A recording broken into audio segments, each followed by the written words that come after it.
First, let me thank you all for being here. It's good to see people who are conscious about these topics and who are interested in these topics in Chennai. So I'm very much encouraged. I'm Aditya, and I reside in Spain. From last year onwards, I've started giving talks and sharing whatever I'm doing there, whatever I've done for the past 10 years in the US and in Europe with my own countrymen in India. So it's been a long road back to my roots, and I'm very happy to be here. And I'm hoping to spend more and more time in India, and I had the good fortune, a real blessing, I would say, last year when I came here and I was looking for a place where I could just bring, at that time I was just thinking of bringing some groups over from Spain and other parts of Europe to India, and I was looking for a place where I could have a retreat. And so I happened to meet Mr. Kumaresan in Yercaud, where he has a center, and you'll shortly see that center too. But then things took a very different turn. I was talking to him about what I wanted to do, and he was very enthusiastic, and he had some vision of his own. And before we knew it, we were moving together into a much bigger deal. And so I'll share that with you because it's very important. What's happening outside the Western world is that the disease levels have come to such a stage that not only does the medical community not have an answer for it, but the people don't know where to look, because for one thing, in the West, it's actually a little worse than in India, because all other forms are kind of outlawed. They're called alternative therapies, and they don't have the status of medical treatment. So, for instance, here in India, we have the homeopathic doctors and the Ayurvedic doctors, and these are all recognized as good medicine, and we know them as conventional medicine, in fact. And to us, that's Western medicine, the modern medicine. But for them, the traditional medicine is the Western medicine, and what they call alternative therapies, that is put on the level of quackery or whatever. So people are really confused, and they don't have answers, and they're wondering why, after spending trillions of dollars in research money on cancer research, on diabetes research, and this research and that research, and all kinds of research into practically every kind of disease, we still don't have the answers. But when you really think about it, the answer is very simple. Why they don't find the answers, right? What will happen if they did find the answers? Strangely enough, through the medical system, almost 200 years ago, what I'm going to be talking about today is not new. It's been known forever. And we knew that at one time, that goes back about almost 1 million years ago, we knew that. We knew the principles of good health. Not as principles, scientific principles, but we knew them instinctively. But today we've lost all that because we've changed the environment. So it's no longer possible to just go instinctively, even if I were to tell you. So if we go back to our roots and ate what we were designed to eat, then all would be well. I wish I could say that. And that would be so simple. But today it's become a little more complicated, because those things that we called natural once upon a time are no longer natural. So a lot of things have changed, and so we are dependent on science, and at the same time we have to know where science can be misleading to us, and that's where I come in, because mine is a kind of a very strange history that not many people have. I started working in India. I was working for nearly a decade, more than a decade, here in professional management.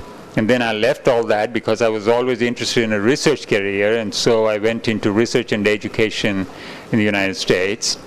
And I trained as a methodologist because I really wanted to know how research is done. And it seemed to me that when you do research on people, I do have a physics background as well, so I've done research in both, but it seemed to me that when we do research with people, we have a problem, because these little particles that we study are moving around and they're behaving by themselves, in addition to our observing them. And so in physics, even in physics, the particles are influenced by the observation method. So can you imagine how much more complex it becomes when you study people? And so I trained as a methodologist, and obviously it came into high demand because everybody wants methodologists to be on their team and they publish papers, and everybody is in a hurry to publish papers. So when I've been saying for the past 10 years that the medical literature that's coming out, the scientific literature, almost 95% of that literature is just junk. And people would sometimes even take offense at what I was saying. But only recently, two of the, one past chief editor and a present chief editor of two of the world's most prestigious journals, medical journals, have gone on record saying the very same thing, that almost 95% of the literature, the scientific literature that we have, is not really worth much. So that where does that leave us, you know? So what I've been doing is, well, I was when I was a business executive, I was fond of saying I'm not in this for my health, you know, and that really proved to be more than true. And by the age of 35, I was getting really sick, almost like an old man. I was having an injury in my back, and then I would have paralytic spasms that practically put me out of action from my hips to my shoulders, and then I wouldn't be able to drive, or, well, I wouldn't be able to walk, let alone drive and things like that. I wouldn't be able to sit down by myself or lie down by myself. And then it would take 3 or 4 days to recover. I never went to a doctor because I didn't want to go to a doctor. As a child, I'd been too sick. I'd been with doctors all the time, and I just completely didn't want to get back there again. So then the alternative becomes very scary. When you don't want to go to a doctor, and you don't want to be sick, and you don't want to get into a hospital, but you don't know what is happening in your body, then it's a very scary picture.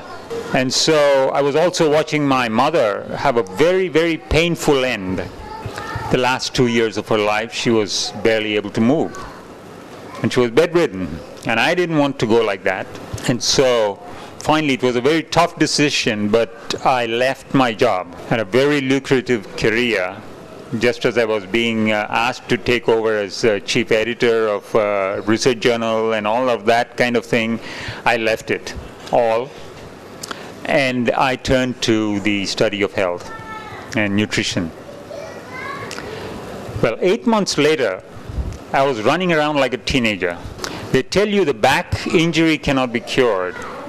I was helping a friend of mine repair her roof of the house, standing on a ladder and picking up 12-foot beams, wooden beams, and putting them up on the roof. You know, these supporting beams, they're about 1 foot wide and about 6 inches deep and 12 feet long. And you take all that and you put them up there, and then you take a nail gun that shoots a nail about this big into that wooden thing, and you fix it in. So I was doing that for 4 hours before I realized I didn't have a back injury anymore. So it's very telling what your body can do when you do the right thing. And that's what I'm here to share with you today. But to come back to the point, it was a great good fortune to have met Mr. Kumaresan, because he had not only this wonderful retreat in Yercaud, but he had a wonderful vision for creating a wellness center in the Kodaikanal Hills. And so we've been working on that ever since. And we'll be running retreats over here. Some of you got a pamphlet as well that gives some dates of some of these retreats. And this is the place where we're going to be holding these retreats, where I'll be talking much more in detail about how we can actually reverse our health problems. Practically every problem, from migraine to cancer, can be helped with these keys to good health and the proper way to do it. Now, before anybody, I don't know if there are doctors here, before you misunderstand me, this is not a guarantee of any cure or anything of the sort of magical cure. All I'm saying is there are many factors involved in health, and we can definitely reverse disease if we understand all of the factors involved. So this is the retreat in Yercaud, and this is the Ayurveda Center, where they give these Ayurvedic treatments. And there's a yoga space as well, where we will be having yoga classes. There's the yoga space here.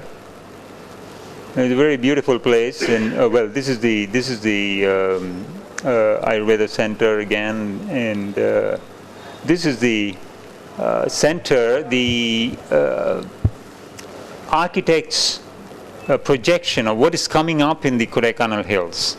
And so it's going to be a very unique facility where we'll be running longer retreats of 21 days and more too. And we'll have much more equipment to deal with people's cases there. And we'll have accommodation, lots of accommodation, much more than at Yercaud. So this is that center, the wellness center that's being planned in Kodaikanal. Now, people listen to these talks and they think, okay, so this is nothing big, we can do that, you know. The problem is there are lots of, like I said, the inside story of what to take and what not to take. What can we take from here that will actually, and how to make it work. Now that's become complicated because of how we've changed the environment.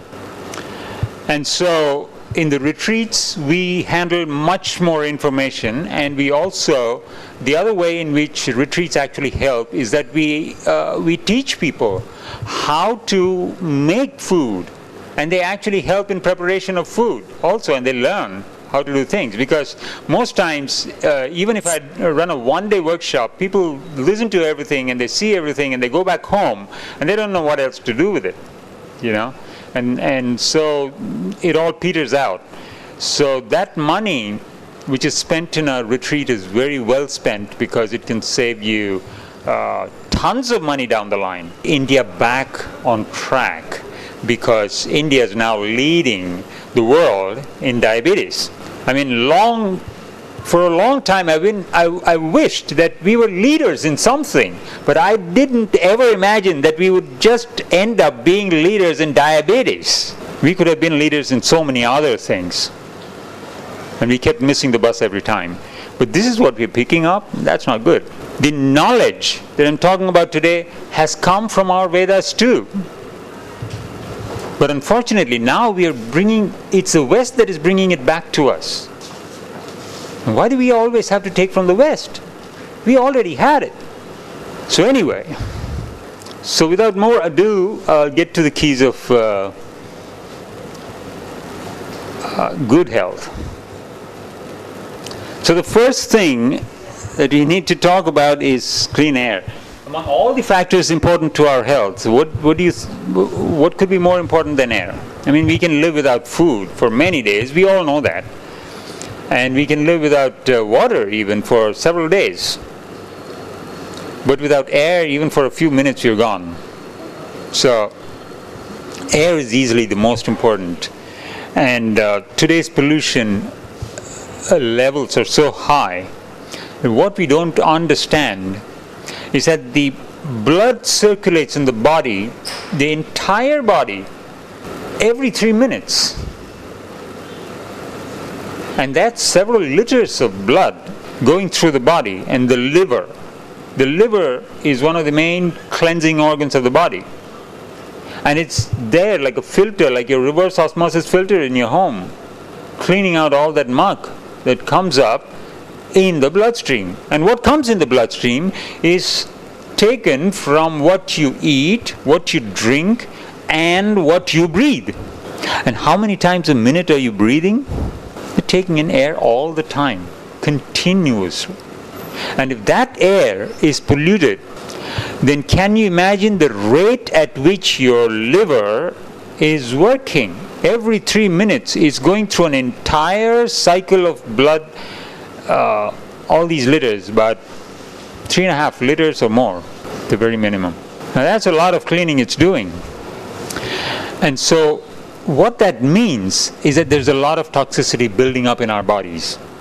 Today, if you're finding terms like lactose intolerance and so many other new diseases that are springing up, how come we didn't hear of these before? Many of these, it's not that they were not there before. Milk has never been good for human beings ever in history. Milk, and only human milk, has been good only for the human baby.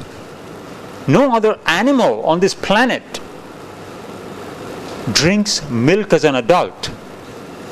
If you ever thought about it. Have you ever seen a cow drinking milk? No, sir. They cannot drink milk because they cannot digest it. Nor can we digest even human milk after the age of 3 years. 3.5. And then the enzymes to digest human milk stops. Just like menopause comes to a stop. And the child will wean itself off. If it were allowed to feed that long. We don't even allow to feed that long. While we are busy drinking some other animal's milk. Yes, that was not designed for our bodies. But we didn't hear of lactose intolerance before because there was not so much pollution in our bodies. There was not that much toxicity in our bodies before that time. And that has been growing in recent years. And so the body can't take it anymore. It's just saturated with toxins. So it's got all that work in addition to the work of taking out all the milk proteins, which is what it does every time we drink milk. Even a teaspoonful of milk in a coffee, that's millions and millions and millions of cow milk protein molecules in the body. And for the body, that means cleaning out 20, 30, 40 million molecules. Now, it's long been known that when we eat food, the white blood cell count goes up in our bloodstream. But it wasn't recognized until 1930 when a researcher found that when we eat raw fruits and vegetables, they didn't go up. Now, I'll be coming to that point later. But clean air, we understand now the pollution aspect. So we have automobile exhaust, we have industrial effluents, we have the coal power plants, we have chemtrails. You know what chemtrails are? These are, if you've seen, in India it's not so common yet, I would say. I don't know, maybe they're doing that in Delhi already, but I haven't seen so much of it here. Abroad we have these planes flying overhead and you see these white trails coming out. That's silver oxide and other chemicals that they're spraying into the atmosphere to make rain. So it's a very clever device that humans have found to make nature, control nature in every possible way. But we don't win out in the end. There was a time when rainwater was considered medicinal.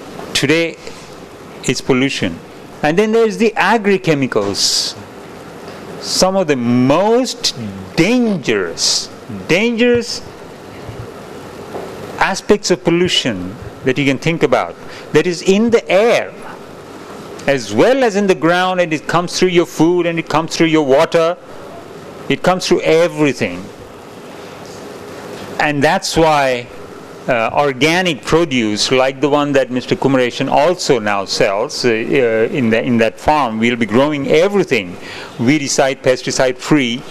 The value of it is that in healing, we need to think about these things. We cannot run away. The last word that's there, nanofertilizers. Nanofertilizers, anybody know what's nanofertilizers? These are fertilizers with nanoparticles. Nanoparticles are particles so small that they can go right through your body and come out the other end. They're like X-rays. That's how small they are. But unfortunately, they won't go through your body. They go into your body, and then they might get lodged in your DNA. And then they can change your DNA as well. Now, without any public debate, governments around the world have introduced nanofertilizers in the marketplace. Which means not only do we have a chance of untold kinds of health problems in the future, but our fruits and vegetables might change their whole properties and their character and everything about them in the coming years. So we don't know what's going to happen, but anyway, for the moment, all this is going on. So after clean air, then we come to water, purified water. And for much the same reasons, the pollution that's in the water, we already read a lot about that, and so I can run through that. Some of the same things that we find in the air, the industrial effluents, and the coal power plants that I talked about, that goes thousands and thousands of miles. It crosses even the ocean. The coal power plant effluents from the US have reached all the way to Africa. And of course, they get absorbed by the water in between as well. Now, human waste is another additional thing in the water that we're not very conscious about. But almost 98% of the beaches around the world are polluted now. Because the city's water, where do you think it all goes? The city's waste.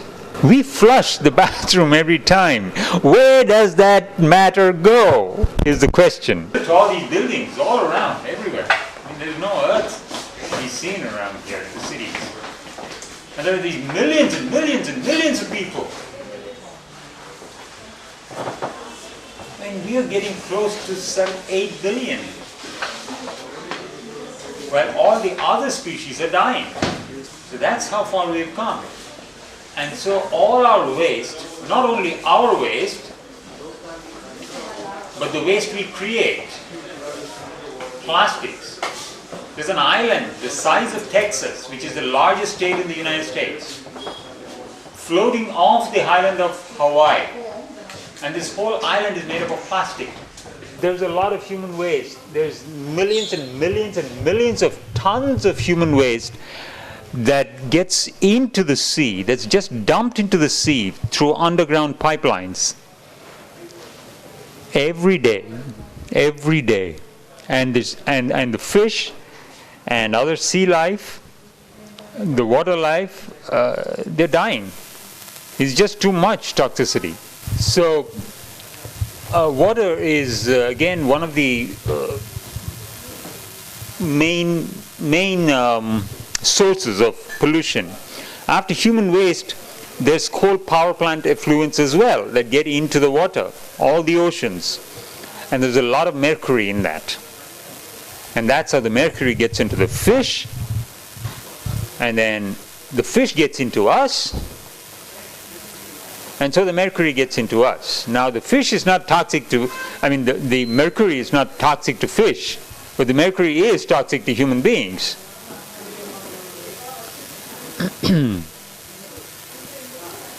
And then the chemicals, the fertilizers, pesticides, and the nanofertilizers, everything is going to get into the water as well, whatever got into the air. So after water, we get to Earth? I think most of you might have thought food next. But that's not the most important.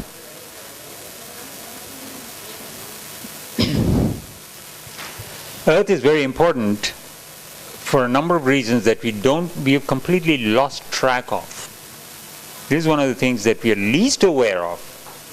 Can someone tell me a reason that Earth is important to our health, our personal health? In what way? Pardon? Our food grows on it, of course. And we have come out of the Earth. But apart from that, to our health after we've come here, okay, the food grows on it, and that's a very good point. It raises the plants that not only give us food, but also purifies the air. Sure, it does that. It does that, yeah. Our waste goes inside it and becomes the fertilizer for the plants. So the earth does a lot of recycling, yeah, and that's important for our health. Very much. I should add these two in my slides. Very nice points that you brought up. But I was thinking of another thing too. Working with people's health, this is one of the things that I work with. The earth, so we need to have touch with the earth. The electromagnetic field, we are made up of electricity as well.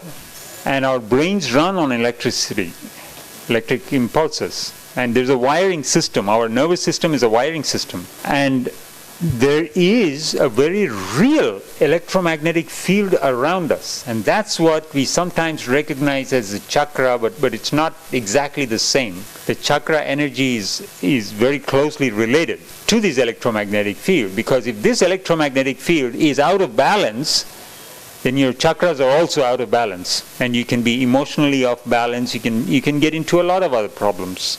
People get into depression. There's a lot of suicides happening in India now, and that's partly because this electromagnetic field is out of balance. It's interrupted, and it doesn't have now these our appliances. We put in this three-point plug. It's very strange. In India only, I've seen this, the earthing pin is made of plastic. So it doesn't even have a function. But it's supposed to be made out of very conductive material, and that's supposed to actually have a connection all the way down to the earth. Otherwise, you could get a shock from using the computer or the laptop or anything else.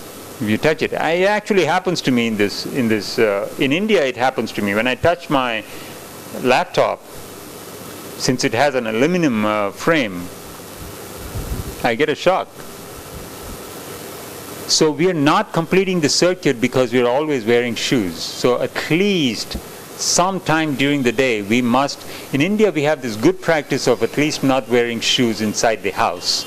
Abroad, they don't even have that. They have carpeted floors, and they wear shoes all over the place, inside their bedrooms, everywhere. And so they practically don't, unless they take time to go out and actually run barefoot, they don't have contact with the earth at all. So that's a very important factor. So after earth, what comes next? Not yet. I have to wait a little more for that. Because food is a big topic. We're going to come to food. But before that, there's another priority, and that's light. That's the sunlight.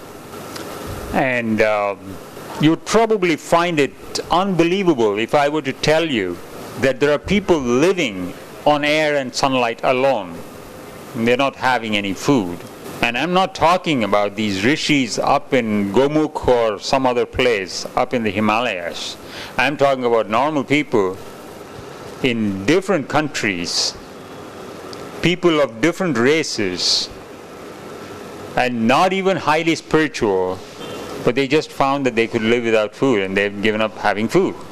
And there's a way to do it even systematically, but that would need some level of spiritual growth to the point where you can emotionally leave food.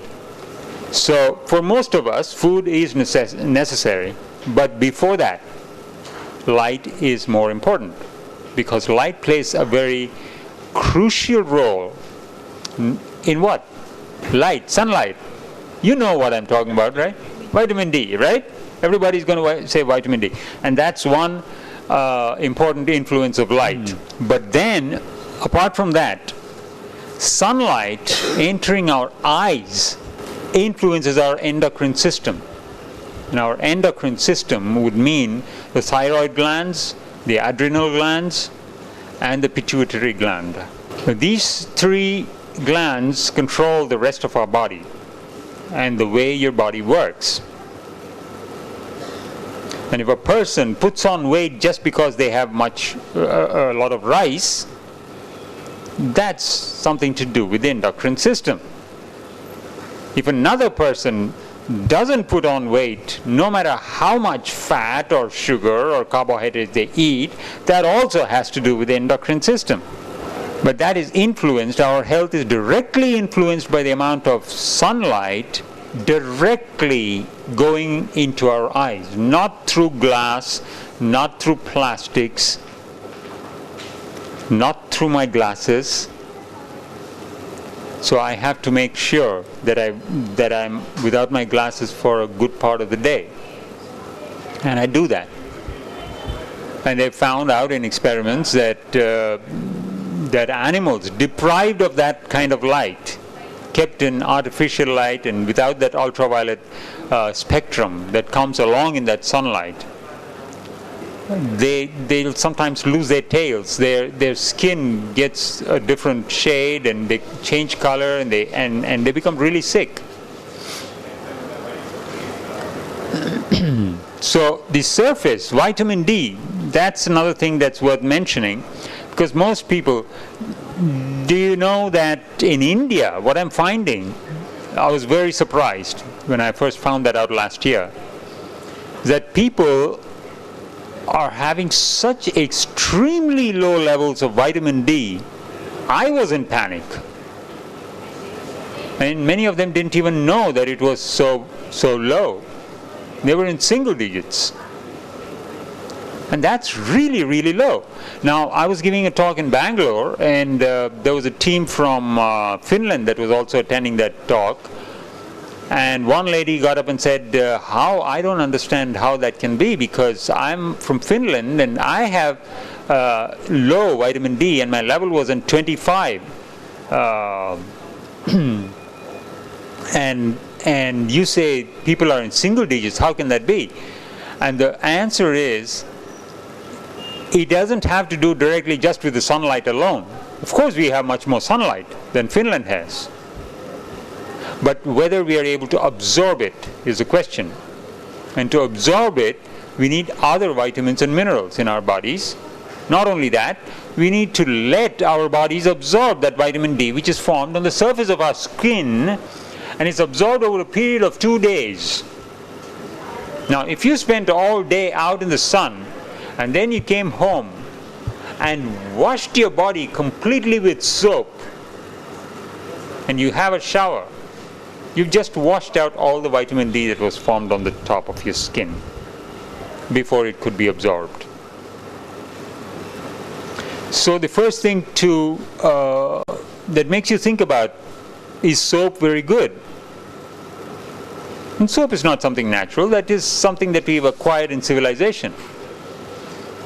But if we use it judiciously, and only on the parts of the body that really need it, and the rest of your body you leave mostly alone, especially the parts that are exposed to the sun, then you get most of your vitamin D.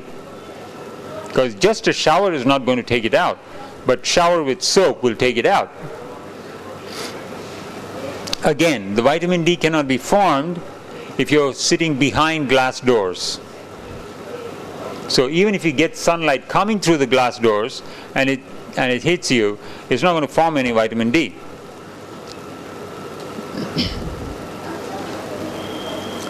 So after light, now we'll come to what we've all been waiting for, the food aspect. Yes? Sorry, to go back to the light. Yes. Internally, how does it go in? It only goes in through the eyes? You said skin is like external. Yeah, that forms vitamin D. And then internally, those endocrine systems. It influences our functioning through our eyes. Okay, so Yeah. looking at the sun or walking in the sun is good enough, or you got to keep looking at the sun? No, not directly at the sun. Just the diffuse light is good enough. Okay. Because the ultraviolet rays get reflected just like the rest of the rays do. But, even in the glasses, now there's this move to, the medical profession tells you this ultraviolet is very dangerous from the sunlight.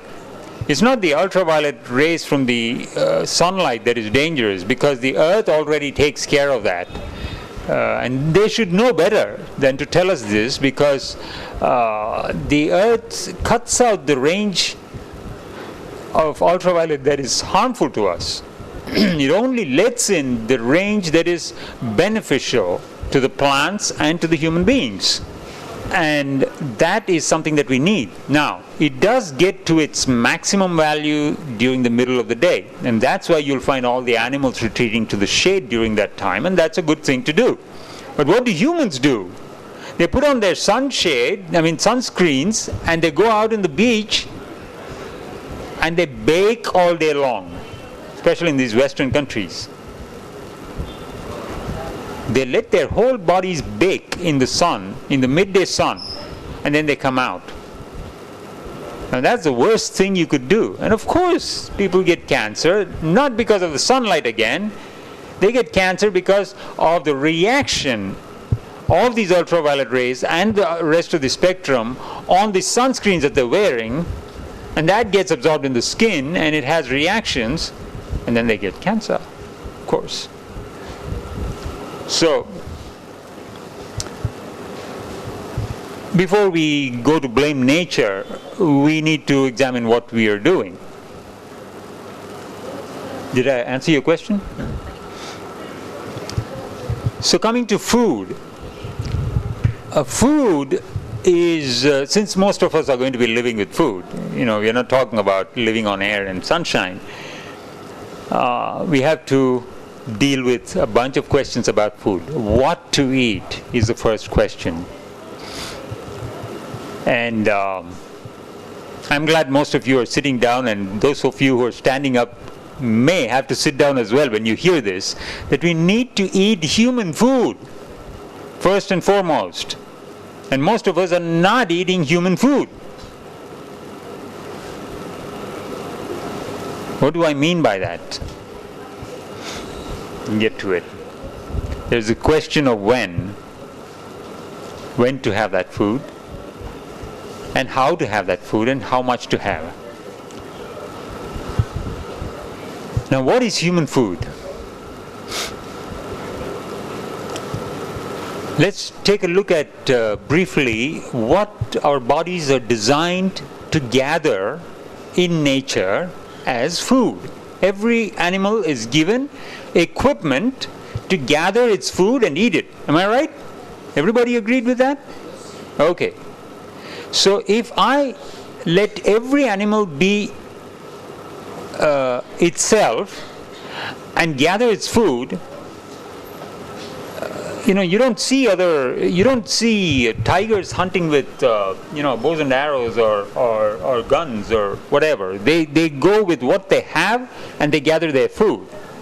Now, if we went with what we have and gathered our food, with no arms, nothing, with just what we have, what nature has given us, what would we be able to collect? We cannot even catch a wild chicken in the wilderness. Have you ever tried? I've tried, believe me. And even when my body was at its best, when I was having perfect human food every day in natural form, when I was in top condition, I could still not run even half as close. And those chicken are much smaller. They're also on two legs, mind you, and they can run so much faster. An ostrich, which is about more of our size, also on two legs, is so much more powerful you can't even go near it. It can kill you with one swipe of its foot. And it can run as fast as a leopard, 80 miles an hour. Heck, yes. How much will a cheetah run? Cheetah runs at 80 miles an hour. It'll, As fast as a cheetah, technically. yeah, It's as fast. yeah. Now, how long it can maintain is another question. Whichever gets tired first is going to give up the chase or become dinner. But the cheetah cannot also sustain that speed for too long a time. It's a short burst and it has to catch its prey. But the ostrich has the power to outrun it. We can't even get away from these animals. We can't run after these animals. If we even caught a chicken, there's no way we can eat that chicken without a knife, without other tools to skin it out and think. If you've ever seen an animal eat another animal, it'll eat every part of it. A lion, when it eats a zebra, will eat everything from the head to the tail, including the hair on the tail and all the bones. There's nothing left. We can't do that. Do we have the hands to even catch the prey? If you've ever seen, that's another talk. I show all these things in slides. How a leopard catches a deer. It can just hang on. And then when it bites, it just bites that neck and it can just crush its neck with its jaws. We can't do all of that because our jaws are done differently. Our entire anatomy, I can't give that whole talk here now, but I can tell you our whole anatomy is different. It is not designed for eating meat. So obviously that was not human food. What else do we eat? Fruit. Yes. Fruits. We have hands, we can climb trees. We have legs and hands that can easily climb trees, pick fruits from bushes, from trees. We can pick plants, vegetables, roots even. We can do all of that. Definitely that's human food. What else do we eat? What is our staple food? But even the fruit and vegetables are not our staple food, right? What is our staple food? Grains. Is grains human food? If you collected grain in the wild, and if you didn't have any fire, would you be able to eat those grains? Now, who would eat those grains? Which animal would eat those grains? No, that's not their natural food either. Birds. That's bird food. So somewhere around 40,000 years ago or further back, we usurped the food of the carnivores and we started eating meat. And around 10,000 years ago, we stole the food of the birds as well.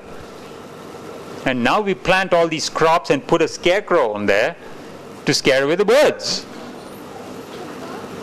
from their own food. And we eat that food. Okay. So that answers the question of what should, and of course we drink milk, which is also not human food. So most of our food, the more substantial portions of our foods are not human foods. What we put are poriyal and kutu, like a couple of small cups, that's what we serve in our meals. That's our real food, right there. Also, no other animal on this planet cooks its food. We are the only species that cooks its food.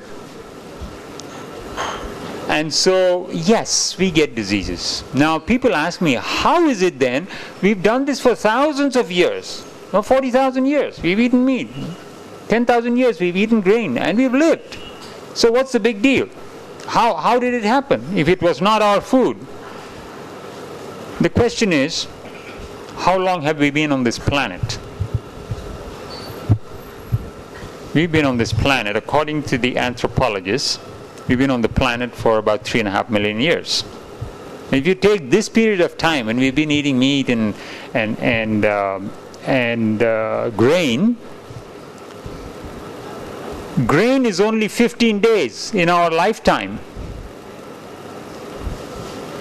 And meat would be about 60 to 70 days in our lifetime. So if you ate something for 10 to 15 days and it went well with you, could you call that adequate food? I mean, if it had no vitamin B12 or vitamin A, you wouldn't know that until 3 years down the line. So it's not that the food was good for us, it was that our bodies were able to manage that. And that's the miracle of the body, that it was so designed that it could handle a variety of foods and it could still survive. So our system, according to one nutritionist in New York, is not that of a carnivore, it's not that of an omnivore, it's not that of an herbivore, it's not that of any of these three categories, it's that of a scavenger. Like hyenas and vultures, we can eat a variety of food and survive. Now we'll come to the question of why that is so. That is a spiritual question. That's down the line. But the point is that we need to know what is our food and what we should be eating. Now when to eat is another question. Every animal eats when it's hungry. Even a lion will pass by a whole herd of zebra and the zebra won't even flinch. They'll look at the lion and they'll continue feeding because they know that lion is full already. It just killed yesterday. And there's one dead zebra somewhere and it's going to last a week. They're not worried. That lion is not going to bother them. But we don't eat like that. We get hungry when it's 1 o'clock. Or 8 o'clock in the morning. Or 7 o'clock in the evening. When it's tea time, we get hungry for tea. We have all these mental programming and then we eat according to those times. Now if you ever watch a baby, a small little child, still in touch with its body, they know when to eat. And we parents get very worried and they say, oh, you should eat, you should eat. And they force this child to eat. And then of course things don't go well and it has diarrhea or it has constipation and it has fever and this and that, and then they run to the doctor. But it's the adults who are stupid.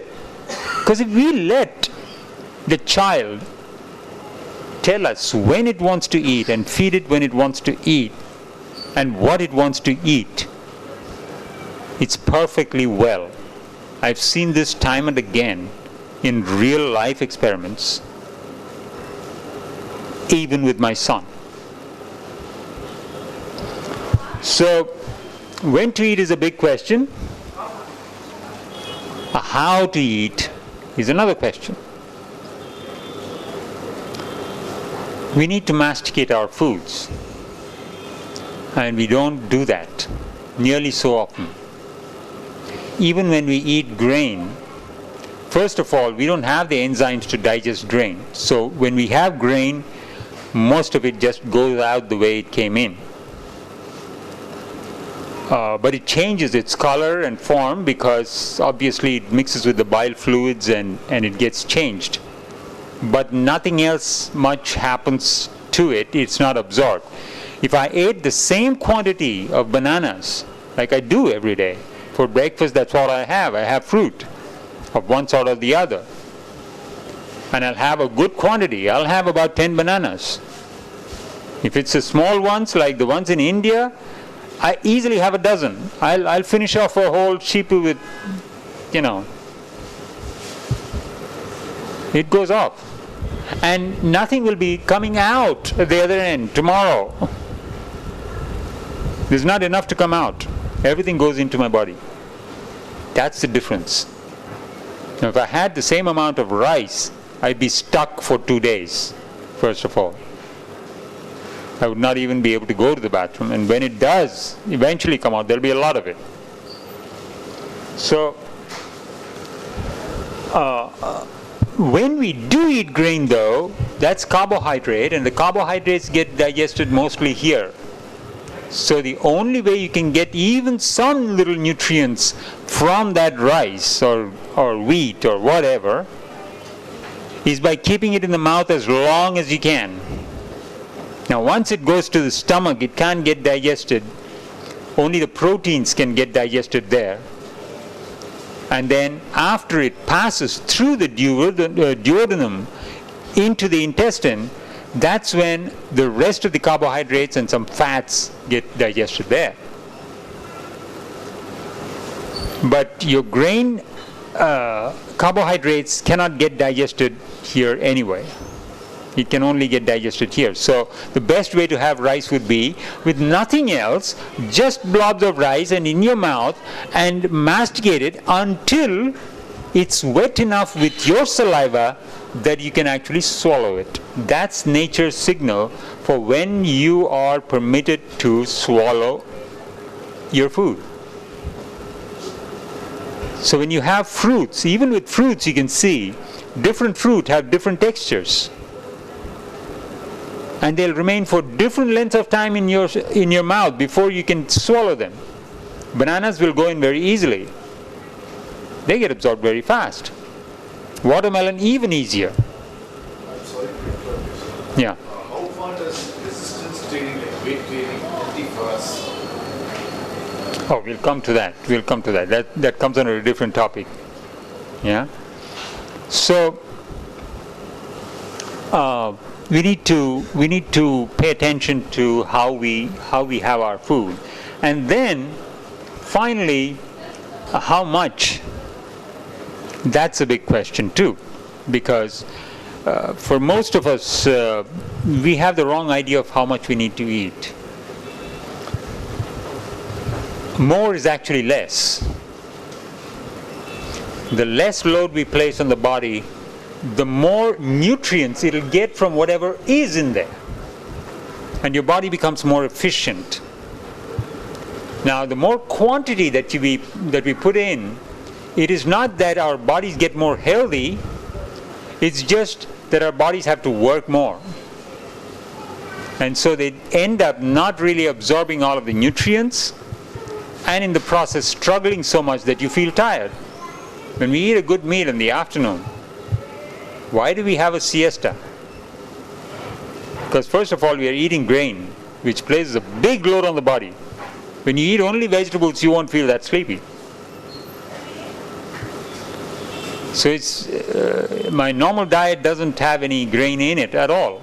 So when I eat a lot of vegetables, I'll eat the amount of vegetables that we normally have as rice. And that's fine. There's no problem with it. So the right foods,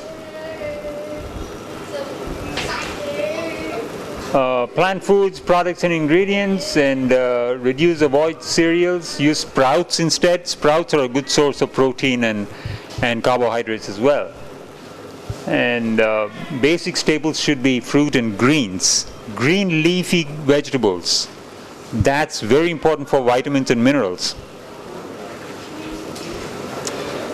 Okay, when to have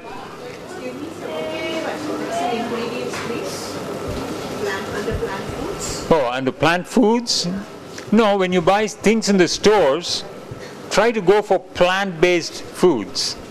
That's what I mean. And plant ingredients, not animal ingredients. I mean, yes? You said to avoid cereals.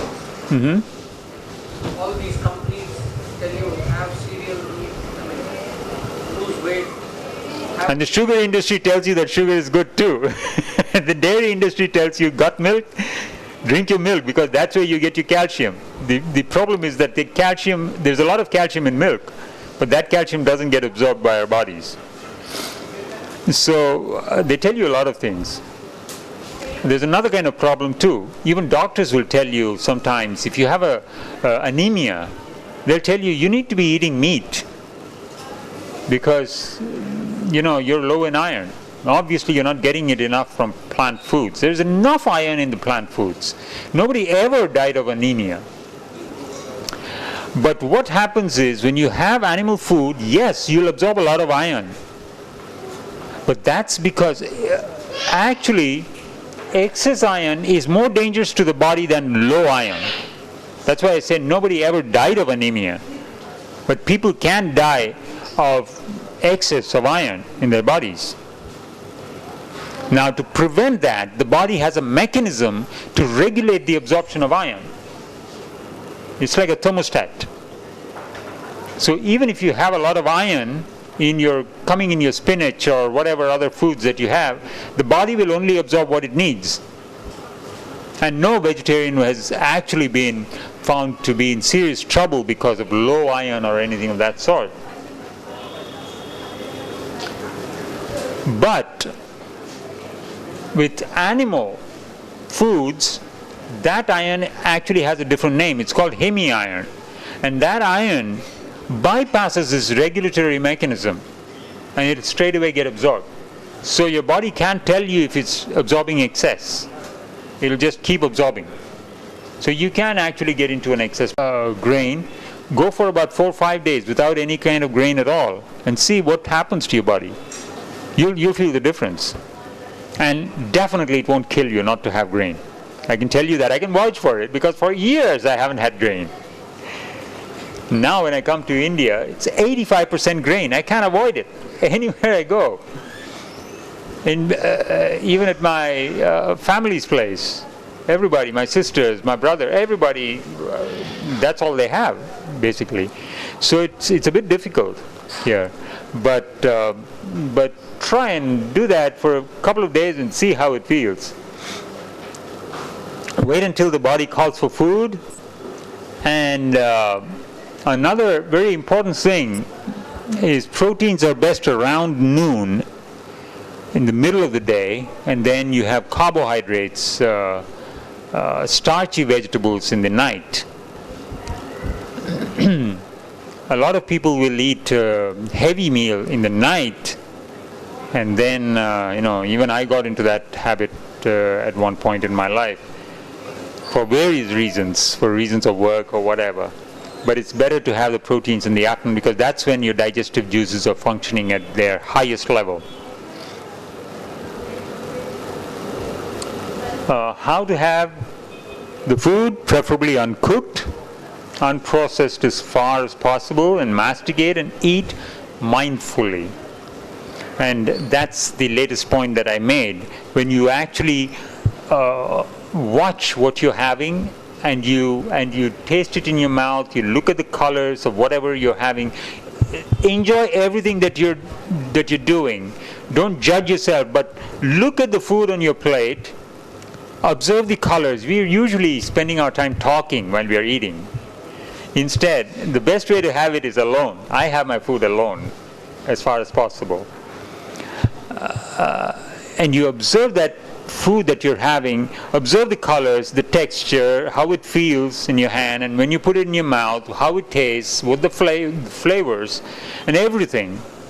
And then after you swallow it, for about half an hour, how it feels inside your stomach. And you'll notice the difference. And your body will start, this is a way of listening to the body. We've lost our relationship with the body. For years we've been telling the body what to do. So when you actually start paying attention to the food that you're eating and paying attention to how it feels in your body, it's like listening to your partner. So in this relationship, you built up a relationship in which you've been telling your partner what to do all the time until your partner has given up talking to you. The body just does what it's told to do.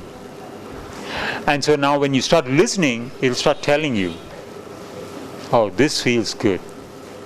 I didn't feel heavy at all. I didn't feel sleepy tonight. This afternoon. You'll start noticing a lot of different things when you eat mindfully. So one of the things that I do in my coaching sessions is really take people through the different steps of mindful eating. And people learn how these greens, they wonder, at first when they watch me eat, they wonder how I'm eating just leaves like a cow or something. I'm eating palak or some other, these kires. The wonderful greens that we have in India. We don't even get half these varieties in Spain. So I'm in seventh heaven when I come here because these vegetables are just absolutely astonishing. Podalanga and pirkanga and all these vegetables, if you have it raw, they're so tasty. Even pavaka. And people wonder, how can you eat these, I say, well, these greens are actually sweet. Did you know that? And there's some greens which are salty, some which are sour, predominantly. But they also have other tastes mixed in. But you can only find that out when you eat it leaf by leaf and just that food and nothing else. No salt, no vinegar, nothing else on it. And you attend to the taste, how it tastes inside your mouth, and then you'll find out what it tastes like. So when I'm thirsty, I actually like romaine lettuce more than anything else, even water. Because it's not only sweet, it's highly refreshing. It's 98% water. So eating mindfully is extremely important to your health because your body will start telling you what to eat. How much to have, less is better than more. Stop before you're full. Stop before you're full, especially when we eat cooked food. Now, when I eat just raw food, I can afford to eat until I'm full. And then I stop. And then I feel good. I don't feel heavy. But when you're eating cooked food and you eat until you're full, which is what we've been taught to do, many of us, you continue to feel more full for the next 20 minutes before it starts going down, that feeling. And that's a sign that you've already overeaten.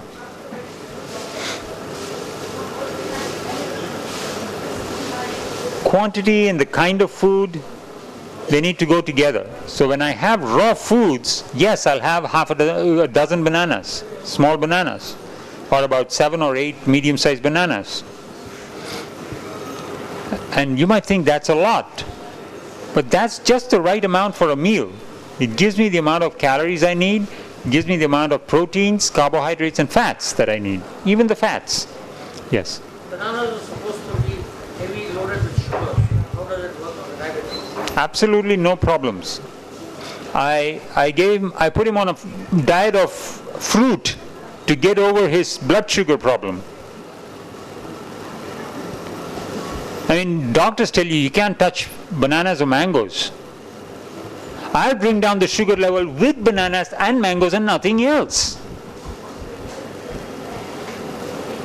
The problem is not in the sugar. The diabetes problem is in the fat. Now, the bananas also have fat. About 6% of the 100 calories of a medium-sized banana comes from fat. But that fat is what the body already recognizes. The moment the banana touches your tongue, the body already knows what this food is, exactly identifies it, the amount of juices that are necessary to digest it come to you, and there's no problem at all. The body has very little work to do. And the blood sugar will be regulated. If you ate like that, now all your meals have to be appropriately designed. Now, if there is fat, concentrated fat in your bloodstream, and then the sugar comes in, the sugar cannot get absorbed by the cells. That's as simple as that. And I explained the mechanism more in the retreats and things. But there lies the problem. The problem is not, again, like the sunshine. The problem is not with the fruit. The problem is with our kinds of combinations of food that we've created this diabetes and hypoglycemia and other metabolic disorders. So after food, where are we now? Let me see. 6:30. The next is cleansing and detox. So once we have food, we also have to give attention to cleansing and detox, not only because of the food, but because of the other avenues of pollution that I talked about. And with all this pollution, today it becomes more necessary than ever to cleanse ourselves. Now, cleansing and detox, I say. The detox refers to taking out the toxins from our cells. This is at the cellular level. The cleansing that I'm referring to here is the cleansing of our digestive system. So the pathway from the mouth to the anus has to be clear. If there's a blockage there, then that is the root of disease. Now, it will manifest in one form in one person and in another form in another person. That depends on the individual metabolism and individual constitution of each person. But the disease always starts from here. So in my approach to good health, there's only one disease. There's not these 10,000 diseases that are listed in the materia medica of the medical profession. There's only one disease, and it starts from here, most of it. There's another set of diseases that start with the nervous system, and that's mostly caused by grain. Again, by grain. Grain. Because that's not our food either. And that has a certain effect. So it's very necessary to cleanse ourselves. Now people think, what does that cleansing mean? Now in the old days, there was another thing that a healthy practice that people had. They had a practice of fasting every now and then. Every week they would have one day of fast and they would give rest to the body. In fact, the fasting is not a concept for once a week. How many of you have breakfast?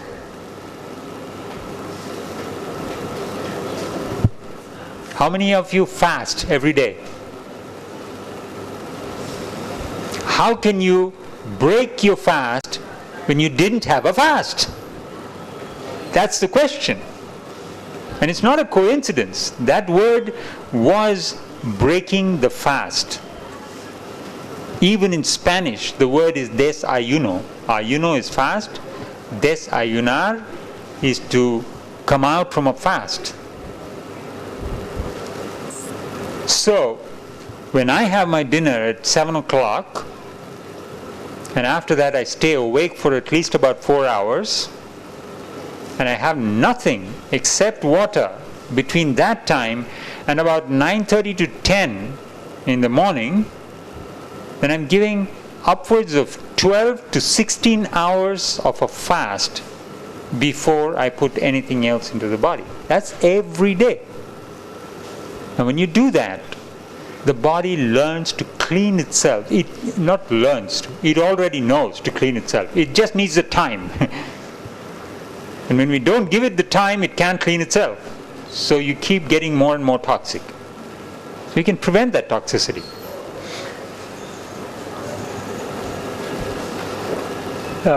Enemas and hydrotherapy are other methods in which people can come out of crises. But I don't suggest those as regular practices. That's not a natural practice. It's not needed if you have the right kind of food and if you follow the other guidelines that I've been giving you. A lymph cleanse is very useful. That is using a dry brush and brushing your body. With that, stimulating the lymph nodes in your body. And that stimulates the lymphatic system, and that gets toxins out through your skin more easy. The skin is one of the organs of the body that do cleansing as well. What kind of brush would you use? That's called a body brush. It's a dry brush. And I use a brush with vegetable bristles. Normally they use pig hair or some other. They find a way to use animal matter because they're slaughtering so many animals every day. They don't know what to do with all that stuff that's left behind. So they use all that hair for brushes and all that. So I use a vegetable bristle brush, and I brush with that. In fact, I don't even wear anything to do with animals. I don't wear silk. I don't wear wool. I don't wear leather. Dental hygiene is another one. Dental hygiene plays a big role in our health because bacteria can keep growing there, and then they can get into other parts of our system and do damage. So it's good to keep that cleansed, but using toothpaste is not necessarily the solution. For years I have not used toothpaste now. For many years, for nearly 10 years now, I have not used, no, it's actually 12 years I have not used toothpaste. What I use is just the brush, a very soft brush, and bicarbonate of soda, that's sodium bicarbonate, and that I use it to rinse my mouth, and once in a while to brush my teeth with my fingers with a little powder, provided it's not too rough, very fine powder, and that's more than enough to keep your teeth looking good. You don't need more than that, and they stay healthy.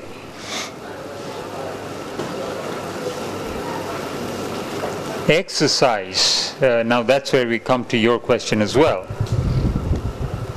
Exercise is necessary. It was there, present in nature, in the way we lived naturally, because we would have to climb a tree to get our food, or we would have to work to get a root out, or whatever. We needed to work of some sort or the other. But it didn't take a whole lot of exercise then to keep fit, because the foods we ate were natural foods to us, and we didn't cook that food. So when we cook our food, and if we have foods that are not human food, then we need to make up for it in other forms as well. And our bodies are already getting deteriorated because of that. And so to maintain the bones, to maintain the thing, we need to keep exercising. We need to lift weight or do aerobics and do such things. But now exercise for weight loss is an important question that you brought up. If you ate one of these cookies that you just had, to work off the sugar in those cookies, in that cookie, you would have to run about 2 times round the track, round a regular athletic track, to work off one cookie of that size. So if you think about it, if you really want to lose weight by just the exercise alone, that's not going to happen. That's really not going to happen. I was actually once training a marathon runner. She's an athlete, actually. So she does many things, and one of the things that she'd completed was a bike ride from Maine to Seattle. That's from one coast, the east coast to the west coast of America. That's 4,000 miles. She did a bike ride there, and she completed all that, and she did that in about a month or so. And after that, she was going to run a marathon, and she found herself overweight because she'd been staying in many different people's places, and they fed her lots of good stuff, all that cake and pastry and steak and whatever else, and the pizzas. And she ate all of that, and she found she was almost about 20 pounds overweight. And she had, the moment she started running to train for a marathon, she was having cramps in the morning. So I put her on a diet. Not on a restricted diet. I said, you're going to eat all you want, but I'm going to tell you what to eat, and that's all. And when to eat it. So I said, even when to eat is not a big issue, but the first thing that you do is start running and not eating in the day. So instead of having something to eat, like an energy bar or something that she was trying to have, and then go for her run, I said, just go for your run. Then come back and keep watermelons in your house. And cut up a watermelon and have as much as you want. No restriction. And then later on, you're going to feel hungry again. Eat more watermelon. Stay on that till the morning is over. Lunchtime, you have whatever. And then, I gave her a diet following from there. And the very first day, she was able to run for half an hour. She also had a target because the marathon was coming up in 1 month and she had to lose that weight. And I said, don't think about the weight. Just do this. And she said, well, my trainer has told me I need 4,000 calories a day. I said, don't worry about it. That's my job. I'll take care of it. You have as much watermelon as you want, and then you have the salads, and you have some other steamed vegetables at night, and that's it. I said, but note down everything that you had, and then we'll talk about it later, after you run your marathon.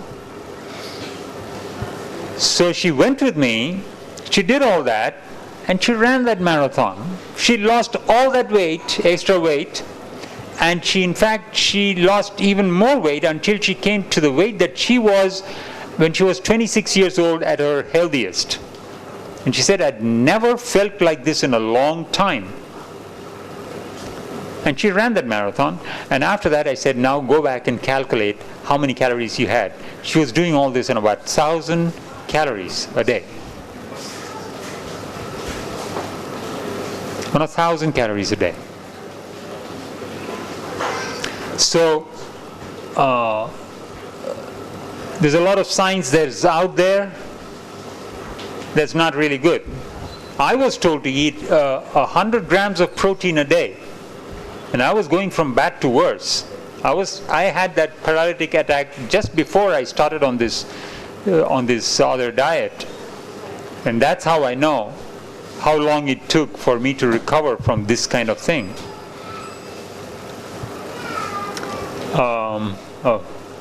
Working all the muscle groups is important. Aerobics, isometric stretching, yoga, tai chi, all of these kind of things, according to taste, we can mix and match.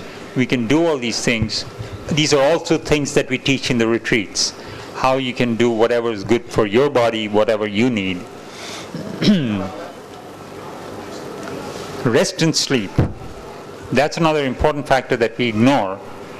And we really need enough rest and sleep to be healthy. It takes a toll over time, and it isn't very apparent. If you didn't have good enough sleep, or if you didn't rest for long periods of time, many people are able to go on for extended periods of time without much rest. I used to be proud of that at one time, until I discovered what it was doing to me. And we need to take care of that. There are many aspects to rest. There's sleep, of course. When your body is on sleep mode, your mind is still working, but at a very low level, in deep waves. Mental rest. When you're physically tired, you need mental exercise, and when you're mentally tired, you need physical exercise. That's how to match it, and then you really get the rest, the mental rest or the physical rest, when you do the other, when you exercise the other. And of course, in sleep you get both. Emotional stability is another very important factor in disease and disease control, prevention and reversal as well. Because I find in most of the cases, my clients come with physical problems, but the causes are not physical, they're emotional. And until I can fix that, I can't do anything with just diet alone. And that's more apparent than ever in cancer. It's almost never because of the wrong kind of food, although food becomes a very important issue. The physical treatment becomes a very important issue once a person has cancer.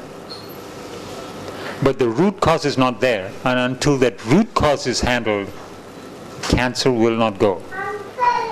And definitely, the medical profession does not have an answer for cancer. They can only control cancer, they cannot eradicate it. But it is possible, it has been shown time and again, the Hippocrates Institute and a whole host of other institutes in the US, they're doing it every day. They've been doing this for 80 years now. Getting patients that have been given 6 months to live, stage 4 cancer, with multiple metastases in their bodies, and they go back without a trace of cancer 6 months later. Now, how is that possible? It is possible if you do all of these things, if you take care of all these factors. In emotional outlook, some of the main aspects of problems in emotional stability that I find are a person's worldview and outlook, how they view the world, and often that needs tweaking if you want to be in peace. Ultimately, our intention is to have peace. And much of these emotional problems start from relationships and because of our communication problems. It's a strange thing that animals don't seem to have nearly as much problems as we do, and they don't even have a grammar language. They work with an energy language, and it functions very well. And very important, more important than anything else, is life motivation. If you don't have a mission in your life, you're in trouble, sooner or later. They'll catch up in old age, even if it doesn't show up at the younger ages. And lastly, can anybody tell what would be the other factor? There's one other factor that I'd like to talk about, and that is spiritual awareness and growth. That is related to the 9th factor, that is emotional stability, because up to a point, emotional problems can be handled with, all these psychotherapeutic techniques and whatever. But that's only at a very superficial level. The real work has to be spiritual. And in cases of cancer, that's definitely true. I mean, the causes are so deep that it's virtually, the body has set itself in an auto-destructive mode. And there is a reason for that. Deep down in the subconscious, there's been a loss of will to survive, to live. Life is not worth living. That's been the message that's been given to the body, and therefore it's acting it out.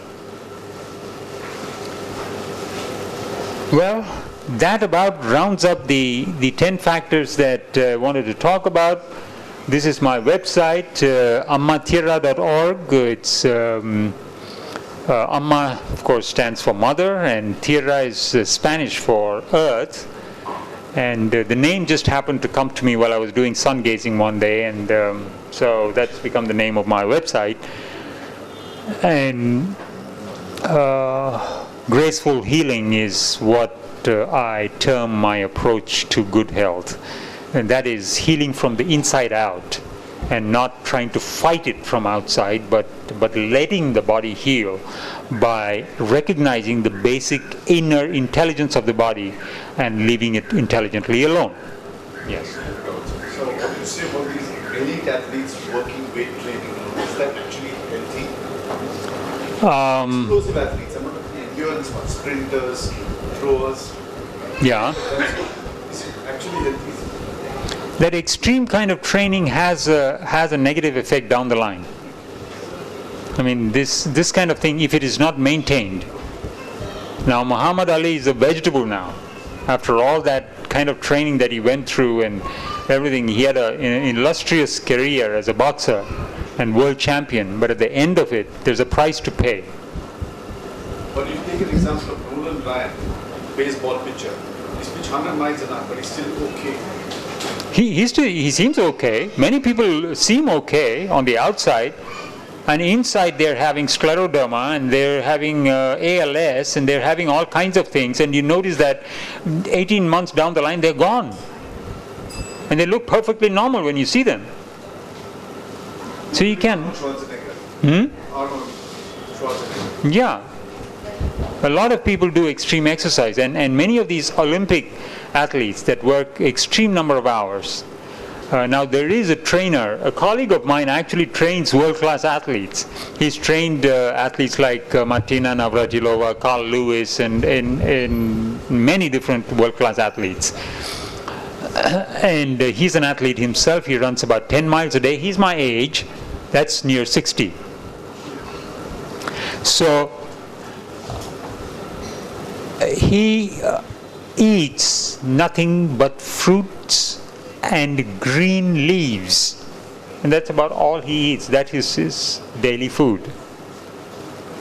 But he'll eat 18 bananas when he's doing his athletic training. And he's a big believer in calories too, and he'll make up the calories in bananas and other fruit, and then for the vitamins and minerals he has his green leaves, and that's he's done. He doesn't even need... The vegetables actually provide the least amount of nutrition. The leaves and the fruits for the calories and the leaves for the nutrition. Even the leaves of the beetroot have more nutrition than the beetroot itself. So they're very valuable. In Mexico, I used to go to these shops, and they used to chop off all the leaves before they gave it to the people when they bought it, because they didn't want to take the leaves home. So they would tell them to cut it off, and they would cut it off, and a sack of leaves would be getting full there. And I'd say, can I have some of those leaves? And how much, for those leaves? And they'd say, we don't sell those leaves. I said, well, I'd like to buy some of those leaves. They say, here, take it. And they'll just give me by the handfuls. And take as much as you want. So I'll just take the best leaves, the green, crispy leaves. And I would just come back with a whole armful, and that would be gone in a couple of days. I'd make a smoothie with bananas and these leaves. It's just absolutely terrific. If you ever tried it. Yeah, you've tried it. You use Robusta bananas are good mainly for that. That's a commercial variety.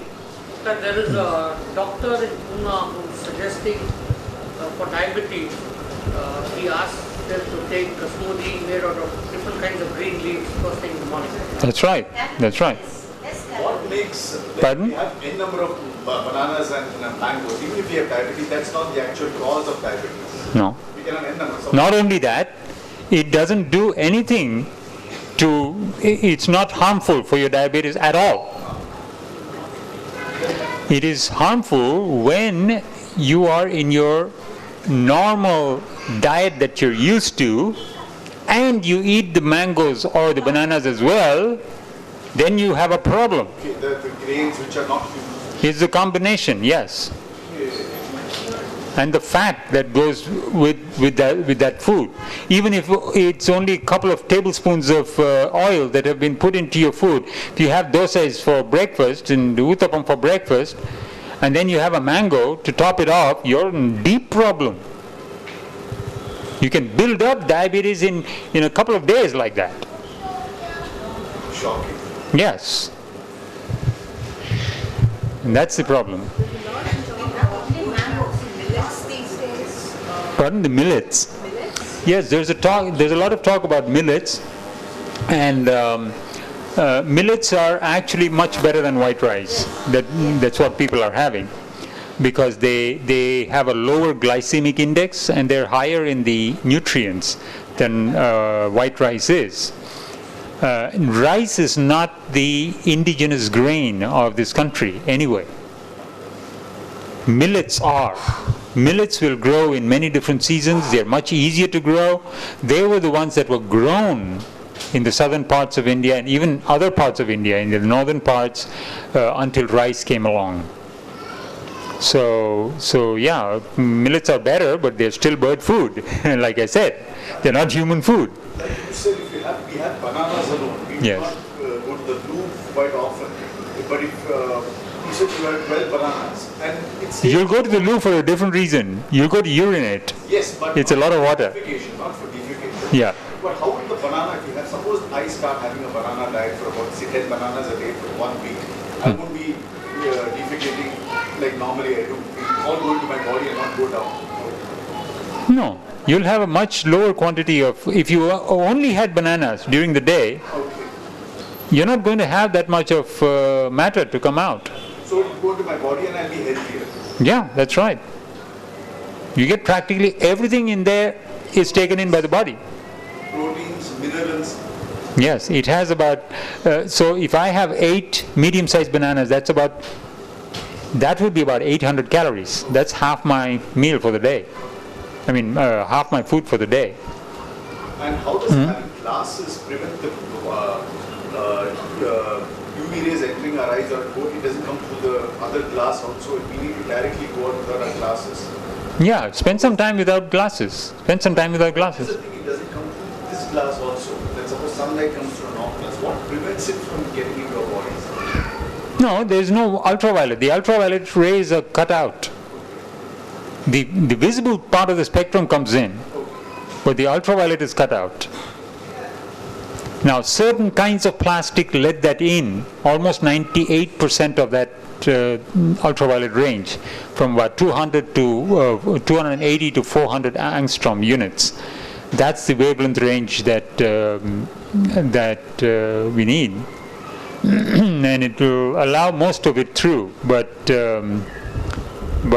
many of them won't.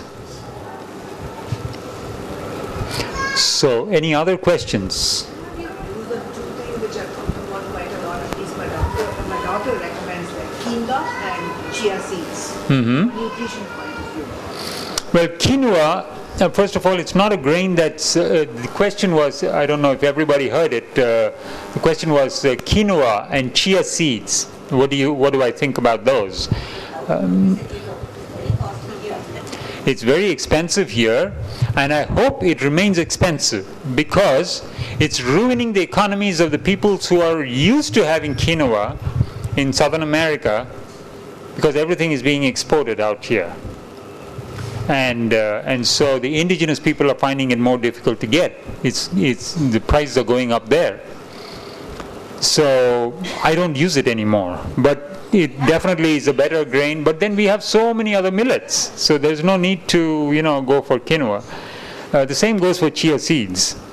There's nothing particularly great about chia seeds. I mean, it's got a good amount of omega-3, but omega-3 you can get in flax seeds. That's even higher in in omega-3. And purslane, that's a weed that everybody cuts out. That's one of the highest in omega-3. Purslane. Now I don't know if there is an Indian name for it, but it grows very profusely in the West. It'll grow out of concrete even. And you'll see it growing out of concrete. It breaks. So for that very reason, they'll cut it out. They don't want purslane to grow. And we call it weeds, meaning it's a bad term, that it's not desired. Most of these weeds are herbs, actually. They have many very beneficial properties. It's not the Purslane, P-U-R-S-L-A-N-E, purslane. They're very small leaves and pinkish kind of stem, pinkish to purplish kind of stem. And it grows all over in the parks and things like that. It'll just take over. If you put a little bit, you can just take a cutting of the plant and you put it in a piece of soil and it'll come up. And that's very good, yes. Now, if you look at the Far East, you find that they have a lot of rice. Like Japan, China, they have a lot of rice. And what I have seen is like, the Singapore and Japanese probably lived a life, you don't find them very obese. No, Mm-hmm. they consume a lot of rice. Mm-hmm. In fact, I've seen Singaporeans eat 4-5 times a day. Yeah. Yeah. That is what is keeping them more fitter because they consume small quantities. No, it's not just the practice of eating small quantities or more. It's just what else they eat along with that rice. And if you look at what we have and what they have, it's a whole lot different. We have a lot of oil with that rice. So that's sugar and oil going together. Because rice, white rice, is practically sugar. It just has the same effect on the body. And along with it, we put nehi, which is the first thing that, with a complex carbohydrate, a little fat is good for digestion. But this is not a complex carbohydrate anymore. By the time it comes out cooked, polished, and then cooked, it's just sugar. So with that, when you have the purest form of fat available on the planet, and that derived from an animal source, you are in deep, like they call it, the 4-letter word. But that's the name of the game. We don't understand when we are having sugar. We have it in so many different forms, other than the form that we should be having it in, which is in fruit. But there's a problem today. That's where I say science, we cannot completely discard science. We cannot take all of science. Is that the fruit of today are not the fruit of the wild that was in nature a long time ago. That fruit had a very different taste. That was nothing like the pure sugar that you taste in the fruit today. So the fruit today, you cannot afford to have the fruit alone. Otherwise, at one time, just the fruit would have made a good diet for you. You didn't even need the greens that much. But today you can't do that because they are so deficient in other nutrients that your body has to use up its resource of nutrients, its reserves of nutrients, to digest that fruit. And so over a period of time, you'll become deficient in other vitamins and minerals if you have only fruit, even just raw fruit. So that's a problem.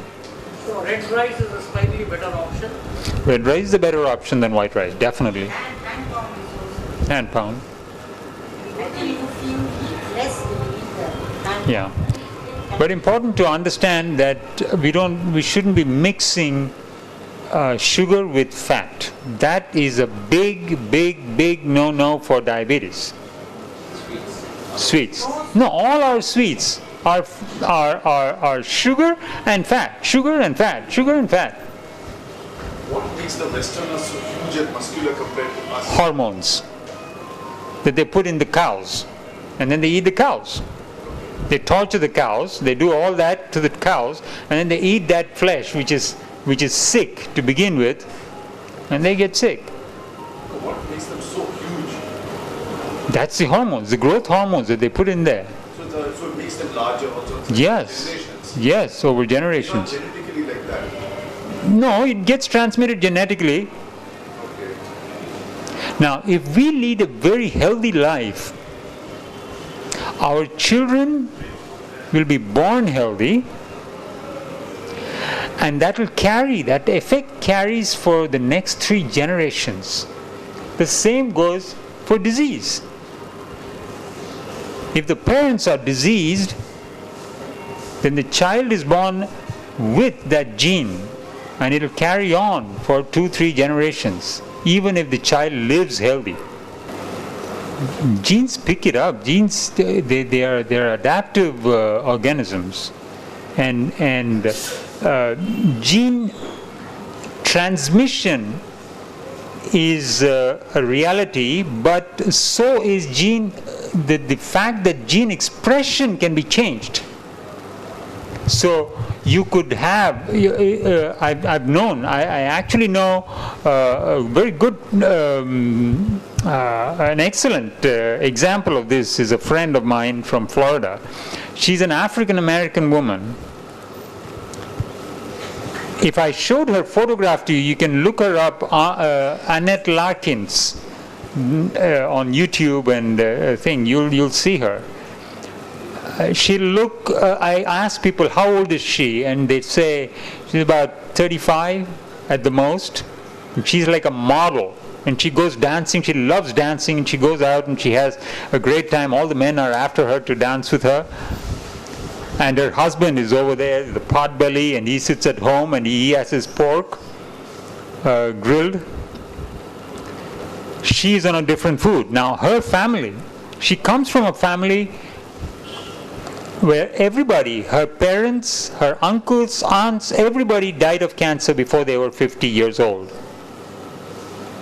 Now that's how strong her genes were for cancer. She said, I'm going to beat this gene. And she started a different diet. Today she's 80. People say she's 35, and she's 80. And she goes dancing with young men. She doesn't touch anything cooked. And she doesn't touch any animal. So if you eat human food, and if you eat human food, so no grain as well, only plants and fruit, and you can make amazing things with it. And that's another thing that we teach in the retreats, how to make amazingly tasty foods. Practically everything from samosas to all your traditional kinds of things can be made raw. I mean, it's not exactly the same taste. Of course it won't be the same taste because it's not been destroyed. The enzymes are live. That's the difference between cooked food and raw food.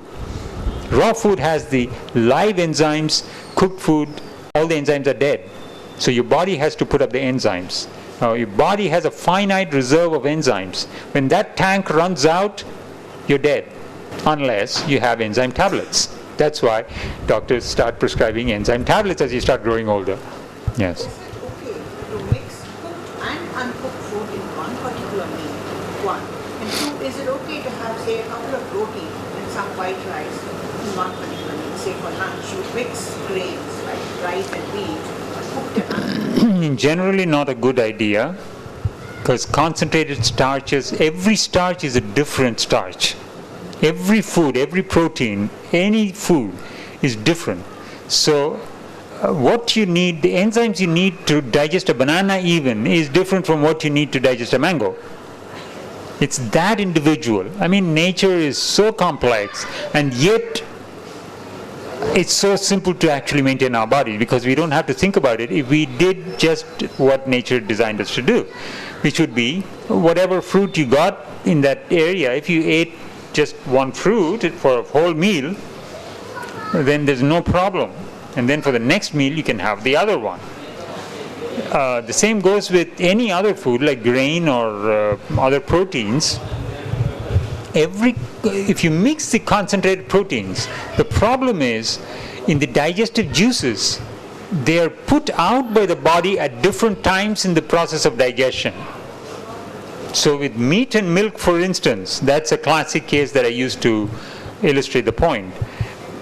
The digestive juices for one is put out in the first hour of digestion, and for the other in the last hour of digestion. So that is why we never mix milk and meat in the same meal, because then the body gets confused about what it needs to do. So it's not a good idea. The multigrain bread and all that is not necessarily good. It's good to have, if you're going to have grain, better to have just one kind of grain. And what was the other question you had? Cooked and uncooked. Yes, cooked and uncooked. The mixing can be a problem. A little bit is not going to hurt of one in mainly the other. But generally what happens when you have raw foods is that it's very quick acting. The body knows how to deal with that food. And so everything goes very fast. And in that, if you put the cooked food sits. And when it sits, this alone can't leave the stomach. This also will sit with it. And so it starts fermenting. And when it ferments, you get gas, and it's not so toxic as painful. So for that reason, it wouldn't be advocated. It's good to have a salad and then follow it up about half an hour later with a lunch. So if you have a good salad, then you may not feel hungry. And you have a little bit of cooked vegetables, and that's fine. Now, I do perfectly fine with just steamed vegetables and nothing else. You don't have to have rice. You can mix starchy vegetables, and that will take the place of rice or whatever.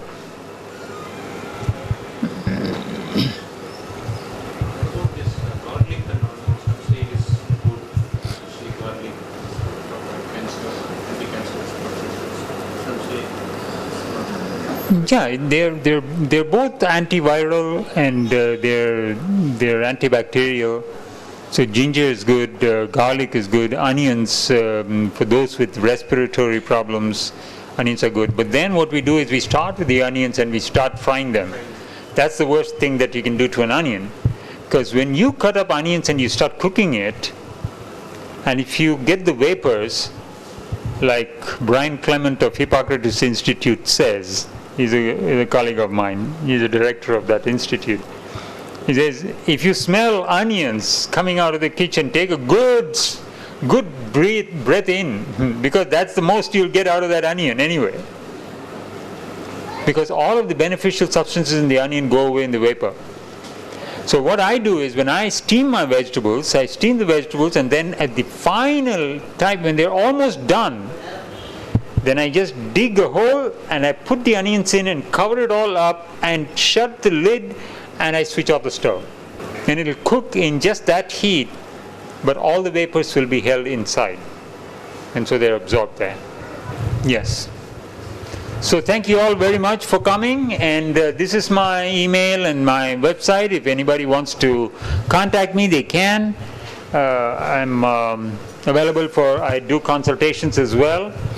But the retreats are very important because that's where you get the most for the least amount of money, really. It might seem like a lot of money when you pay for an event for a week or 4 days or whatever. But what you save down the line is lakhs of rupees. At one time in your life or another, you'll end up spending that. But with these few things that you learn in these retreats, you can practically stay away from doctors. I have absolutely no fear of my life now. That's the difference. And just 4 years back, now I'm touching 60. Now 4 years back, I had raised a couple of teenagers up the Glastonbury Tor in England. And I was up there, and then I look back, and these two teenagers are a third of the way up, and they've sat down because they couldn't run up anymore. Now that's the kind of body you can train yourself to be. And it doesn't matter what age you are, you can get healthy again. You can reverse disease. Everything is hopeful. That's good news. Thank you very much.